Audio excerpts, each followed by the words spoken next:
চিনিগুড়া চিনিগুড়া হচ্ছে আপনার আগে আমরা কিনে আনতাম 102 টাকা করে। বর্তমান বাজারে আপনার 106 টাকা কিনা পড়ে।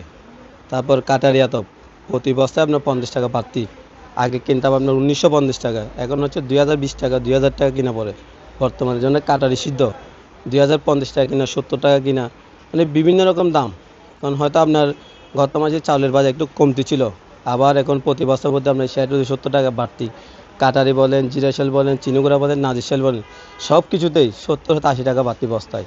বিক্রয় মূল্য হচ্ছে আপনার চিনিগুড়া বিক্রি করতেছি 110 টাকা, কাটারি বিক্রি করতেছি 85 টাকা।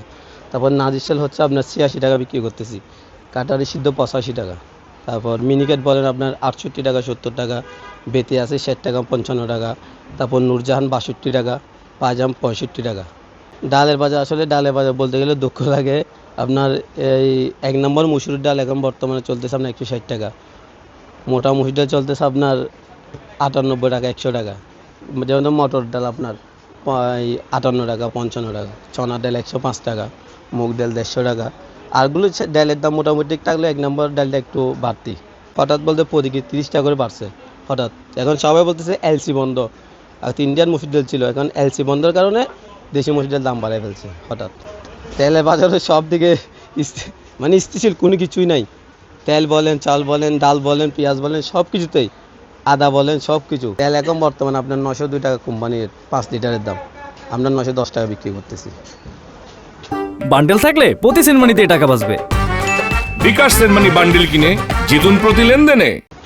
তেলের বাজার আরও বাড়ার সম্ভাবনা বেশি দেখা যাচ্ছে। কোলা তেল চলতেছে আপনার 184 টাকা, 85 টাকা। সয়াবিন সুপার চলতেছে 170 টাকা, 67 টাকা এরকম।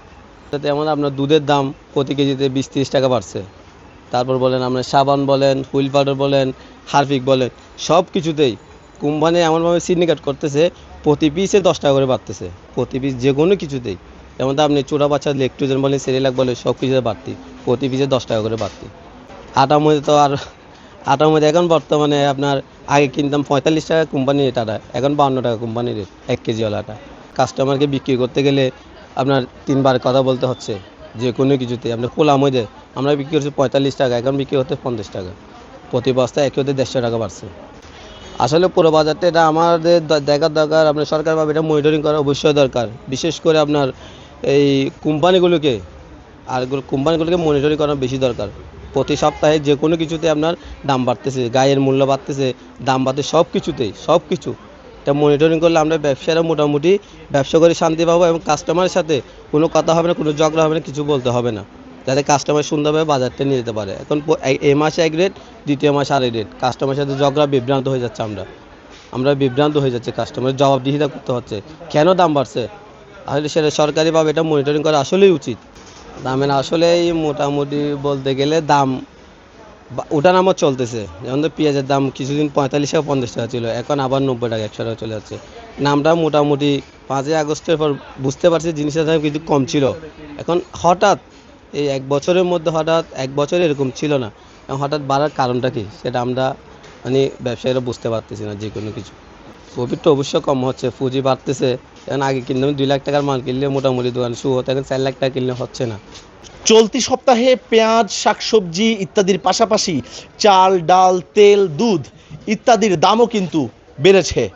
পুরো বাজার জুড়েই এক ধরনের অস্থিরতা, মধ্যবিত্তের নাগালের বাইরে আবারও চলে যাচ্ছে বাজার, চলছে ক্রেতাদের নাভিশ্বাস।